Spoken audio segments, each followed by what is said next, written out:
if you want to, not certainly deep, if you want to have a mirror before, you will be able to hear a bit better and we can do better.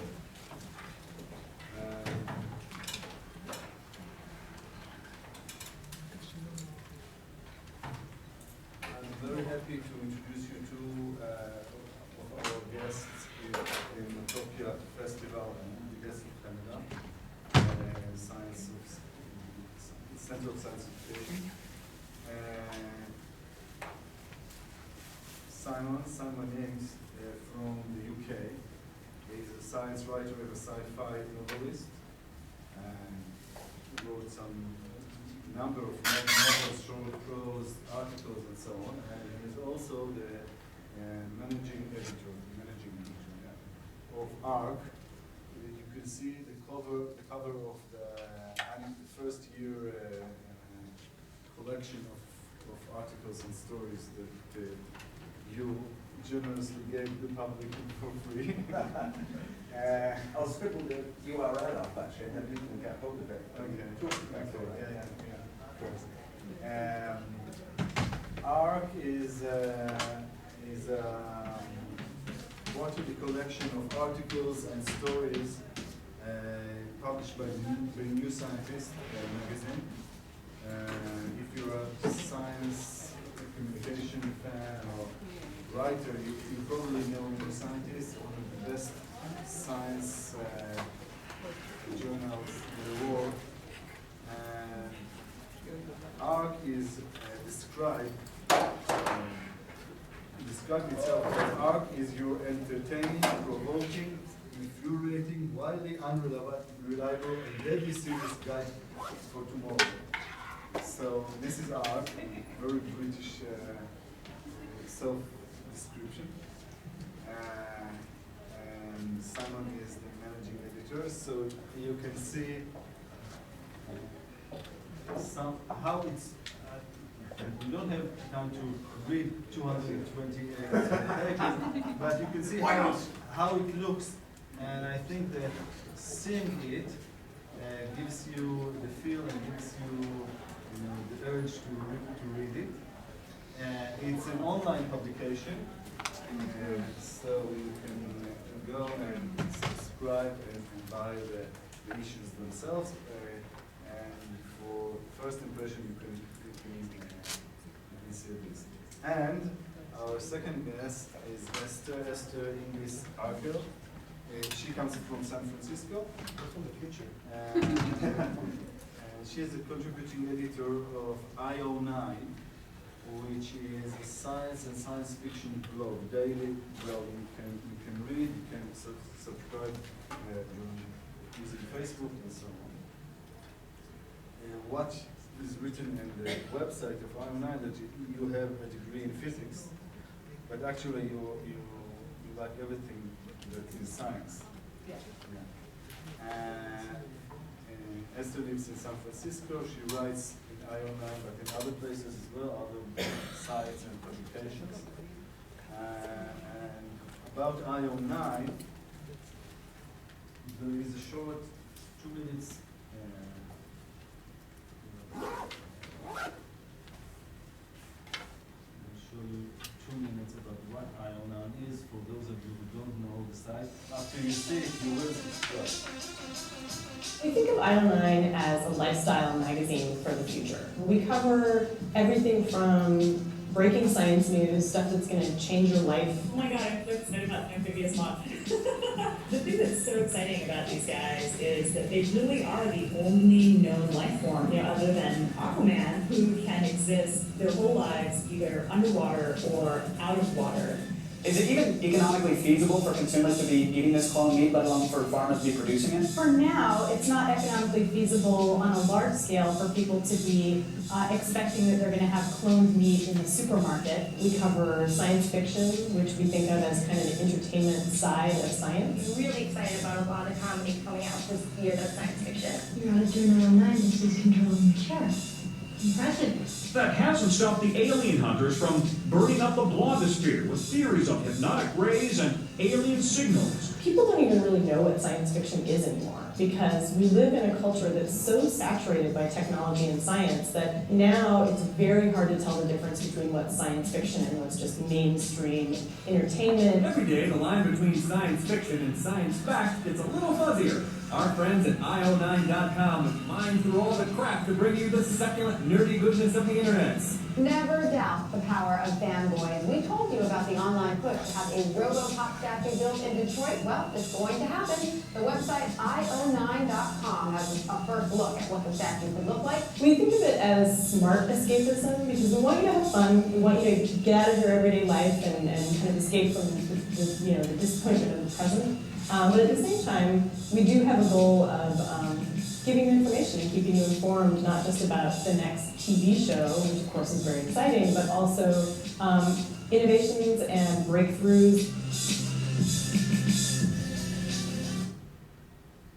Okay, I'm sure that now you have what to read for the next of your life and the next set of lives. I see now, I'm standing over there. And those of you who were sitting here from the morning discussing the singularity and the future, can relate to the topics that are and IO9 is publishing every day. And it's actually quite a new form of science communication, which is also very, it's fun. It's serious, but not patronizing and not traditional. It's not Nature or Scientific American or the BBC or the Guardian. It's something that you can enjoy, but still learn. But what I want to talk today with you is about the essence of science communication today. And I want to start with something that Simon, I'm sure you all know, is the BSE fiasco in Britain. And when I was first introduced to science communication, we went to the UK, but it was the UK that we were looking to learn. We went to the British Council, they sent us to London, and then I heard the first time about the BSE fiasco. Those of you who don't know what the BSE is, the mad cow disease. And in the UK there was some expert talking about it, advising the government, and it was received as nonsense, as not reliable. And then it's Britain, it's not Israel. The House of Lords had a commission about science and technology and society. And they had a report that was published in February 2000, it's 30 years ago, and it says, the title is A Crisis of Trust, and it says, society's relations with science is in a crucial phase. By science, we mean the biological and physical sciences and their technological applications. On the one hand, there has never been a time when the issues involving science were more exciting, the public more interested, or more opportunities, and the opportunities are more apparent. On the other hand, public confidence in scientific advice to government has been rocked by a series of events culminating by the BSE fiasco. And many people are deeply uneasy about the huge opportunities presented by areas of science including biotechnology and information technology, which seems to be advancing far ahead of their awareness and assent. In turn, public unease, mistrust, and occasional outright hostility are breeding a climate of deep anxiety among scientists themselves. Now we are 30 years after this. Do you think that things are better or worse? I don't think they've been any different in history. I think they're articulated differently through different media, and we have opportunities to have different kinds of discussions and get het up in different ways and in different orders. But for instance, I'm working currently on a history of science understanding, and there we have a moment in which in because you've just happened to have wiped out 1/6 of your crop varieties, you reach geneticists for producing new crop varieties very quickly. And when the scientists come around and say, well, it's 12 years in the ground before we know that this new variety is stable, you then have the moment in which Lysenko turns up, a fairly talented agronomist and horticulturalist who says, well, I can produce new varieties in 2.5 years, can't I? And the other guys get shot. And I don't think that this was inevitably going to happen at that one period of history. I think it's more than possible that this sort of tragedy will happen again, and this kind of atrocity will happen again. And it's because science and politics don't mix. They absolutely do not mix because they address two different kinds of world. Politics addresses the real world. It's the world of your mortgage, your marriage contract, your going to work every day, your looking after your children. Science talks about the actual world, which is a world of accidents and contingency, and a world of events that take hundreds of years to take place. It's above all a world of unique events that will never happen again, because time is real, and this moment will never, sorry for Battlestar Galactica fans, this moment will not happen again. And the disjunct is formal, and there is no way around it, none. There is no means of solving this problem. We can address it consciously, or we can pretend to ignore it and put it under the carpet, but this problem will never go away, never. Well, you're talking about whether the public has trust in science and scientists, yes? And whether scientists feel that public trust. I can't tell you if people have more or less trust than they did before, but I do know from whenever we post a controversial issue, people have the ability to attack it in many ways at their fingertips.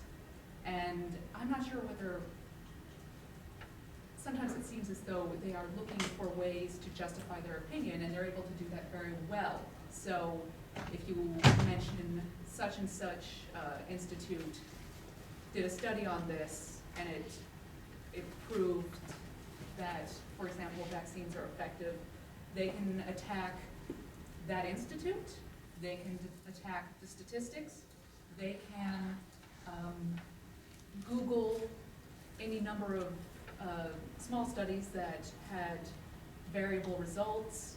There are so many different ways now, and I think public education has come along well enough that they understand that there are different ways scientists can be wrong. They can be wrong for political reasons, they can be wrong for economic reasons, they can just screw up, and they're able to understand all of these things. So when it comes to public confidence, I think we're finding a way to justify the confidence that we always had in some ways. I think your point about the anxiety of scientists is an interesting one, because the public are really good at spotting moral problems. I'm really good at spotting moral problems. Believe it or not, people aren't stupid. People are really, really clever, and basically people are more or less good. And they're very quick to spot the problems of, the potential problems of a technology or a scientific advance. And the public debate will always be, and quite correctly be, a moral debate. You know, we don't want a world in which all agricultural use is put to making fuel and bolstering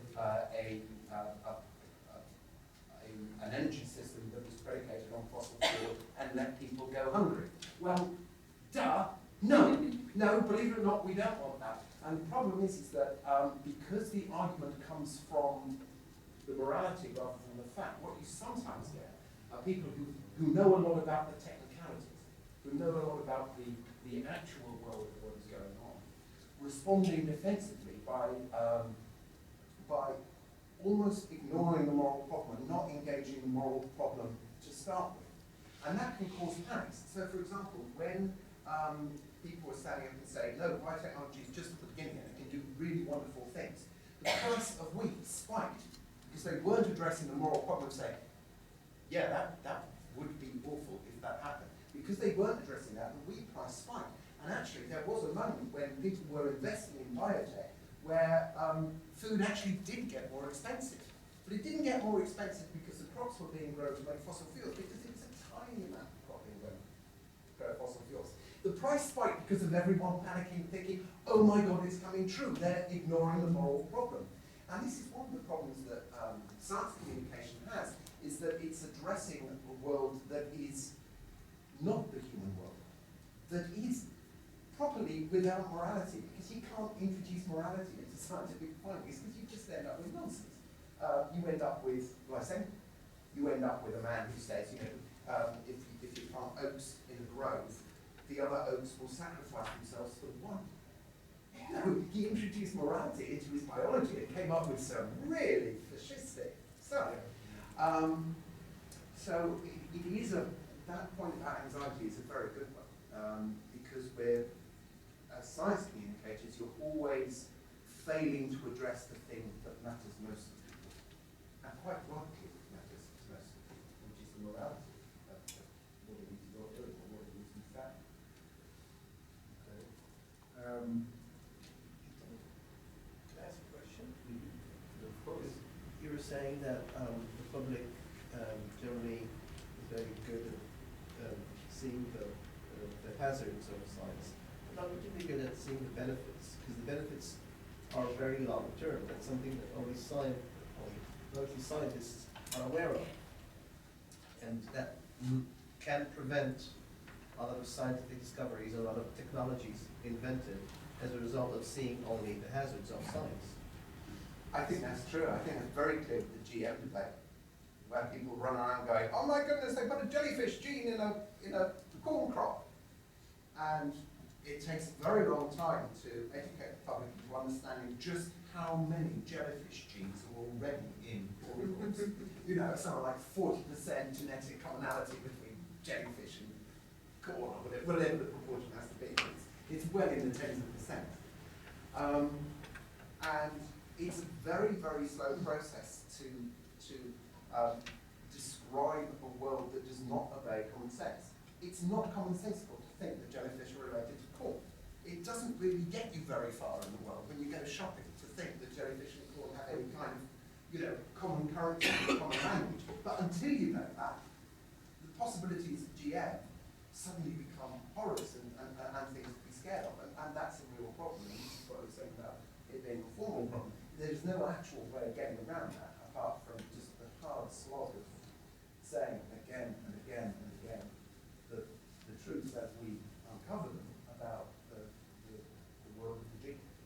I think in some ways, more information, when delivered the wrong way, can hurt people, especially when it comes to genetically modified foods. Whenever we post an article on genetically modified foods, people say, well, they should label them. They should label them. America doesn't have laws to label them. I know Europe does, I think. Israel is now, today, the Ministry of Health said that it will force the food companies to label. California just struck down, the voters just struck down a law to label very recently. And you can feel one way or the other about labeling, but it doesn't matter what you feel about labeling until you know what the labeling means. So, and sometimes I think people say, oh, I want it labeled so I can make a choice. What's the choice? If you pick up the food and say, oh, this is milk or has genetically modified, I don't know, corn in it or something. And well, what does that mean? I don't know. Well, can it hurt you? I don't know. Can it hurt the environment? I don't know. But I know that it has genetically modified food and I don't want it. You're not actually making a choice. You're just being afraid. And so in some ways I think that can push back genetically modified food for no reason, just because people are frightened of it. Not necessarily no reason. Maybe it's not the gene, it's the legal practices that these companies are professing. Well, this is true, but on the other hand, a lot of our perception of those practices is another body of knowledge that has to be gone So, for example, I remember, I mean, this is a very sort of crude level of the debate that you're talking about, and you'll know this one. There's the idea that Monsanto had designed a crop that you could plant in the ground and get really good yield, but you wouldn't be able to take seed and regrow. And this is, you know, this was, I remember seeing articles about how this was terrible, that Monsanto was, you know, offering these crops to farmers who could then not take seeds and replant them, so they would have to keep going back to Monsanto. And I'm reading this thinking, this is a very, very angry piece, and I'm sure I've heard this before. And sure enough, you know, this has been common since 1890. If you want male sterile wheat, it's been around since 1890. And yet, a lot of the debate was about, oh, Monsanto has just come up with this thing that's been going for over 100 years. And so, you know, that legal debate and that easy differentiation I was making between the actual world and the human world is actually quite an interesting grey area where the actual legalities and the economics is itself something that we need to discuss. Because, you know, there is a really interesting discussion to have about Monsanto, which is actually to do with the fact that it got out of genes and went into supply fresh water. And you know, the legal structures of big multinational corporations owning some very basic utilities like fresh water is a really interesting one to have. But you really want that debate, not get stuck into tripping over yourself on these earlier, you know, on these more primitive models of, you know, scale corporations and all that. So I think the point holds, definitely. Actually, what we're getting is that we hear every day stories about science discoveries. Yeah. Every day, scientists discover this, scientists discover that. Some people are interested in it. We have lectures about science. Scientists come to the public and lecture what they do. And it's very popular.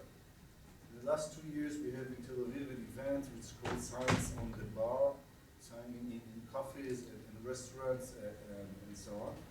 And it's fully packed. It's overbooked weeks ahead. But everything is very, you know, we do this and this and this and this. And newspapers and websites describe what the recent discovery is. But I feel that there is almost no discussion about the complexity of things, the context, how things connect, how things are connected to politics, and what's the interest is. Well, I think it's maybe even the everyday coverage, sometimes even damage the understanding of science. I think in some ways, I won't say IO9 plays into that, but we certainly cover new discoveries, and we, some say cover it in a sensationalistic way. You know, this could mean that that someone could read your mind. And of course the technology is, if things can progress and all the other bugs are ironed out, it's still decades away. The problem is, sometimes when you try to write a short article about a discovery, and not everyone wants to read 6 pages. If you need to make people understand what that changes about their lives. Because if you don't, if you say there's a certain protein in the brain and we are able to change that protein, you might as well be saying magic words. You might as well just be making up terms because there's no connection. And I feel that sometimes these contextless articles, these short things, help people understand where we are when it comes to certain small problems and the sort of the technological forefront without them having to read a dissertation. And I think sometimes that is helpful, but as you say, sometimes it gives people a very wrong impression of where we are or what actual technology might be available or what actual knowledge might be available. Do you do something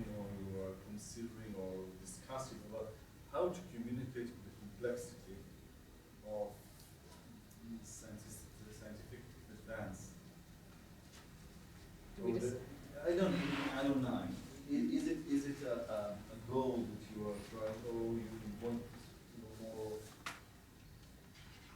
We try to do a mix, but there are so many different advances, and in some cases it is just the fact that we are a blog and we're driven by page views, and we need people to click, and if you give that immediately accessible, interesting headline, they will click, and they're just not interested in a 7-page or 6,000 word essay. And so we have only a few of those a week and many short updates. And sometimes people get angry about that. And it's not that I don't understand, it's just that statistically, I don't think they're telling the truth. I don't think everyone, we've tried it both ways, and people just don't click on long explainers. They want the short updates. But you deal it in depth, so we deal with it in depth, except when our front covers new scientists. We do a lot of cover research on new scientists.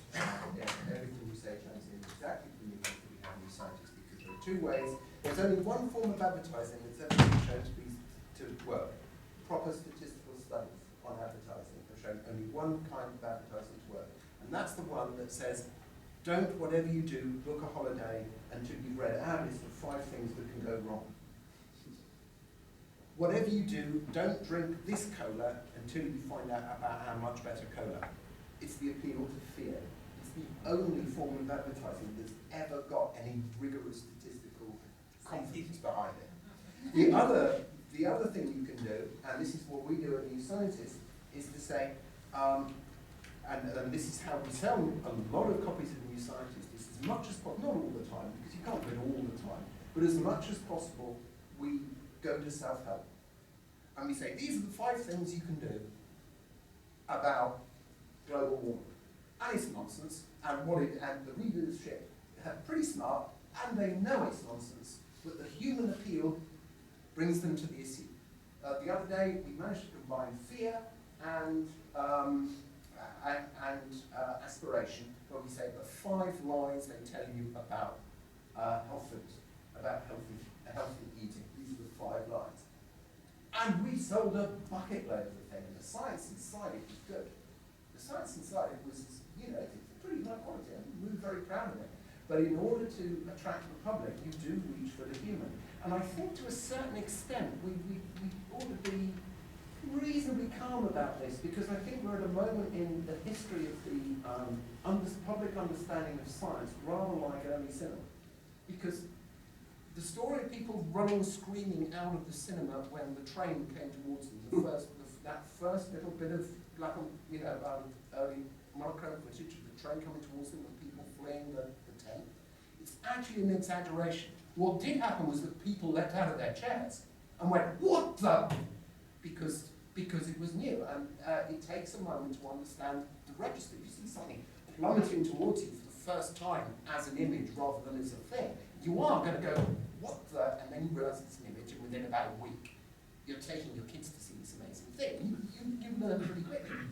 And I think this is true with the way we talk about science. When we say, this will enable us to read the mind, there is that moment of, oh my God, they're going to read our minds, it's all going to be scary. But, after a little while, you think, oh, okay, they're playing with this idea, this science fiction idea. And this is where science fiction comes in, because it enables you to think that this sort of, my God, what if, is a way of getting into the subject, a way of unpacking the subject. And in the back of your mind, the world is really complicated. You might not know the details, but you figure, actually, this is going to be mediated into something interesting. So I think some of the panics are just that historical moment. Actually, it was the last question I was planning to, but you brought it earlier, is that fear is much easier to communicate. Fear's great. We like it. Fear helps. Sometimes we find that this is another criticism that people often have about our website, but it really does work, is, oh my God, this is amazing. This is a wonderful thing. on that, whether it's, you know, monster found washed up on beach, and it's, you know, you click on it, it's obviously a dead raccoon, or sometimes it is really an amazing thing, but you need to put this science fiction spin on it, because, you know, we talk about, the trailer talked about the kind of entertainment escapism, and I think that's true. People want, there's something very wonderful about this, allowing the mind to play.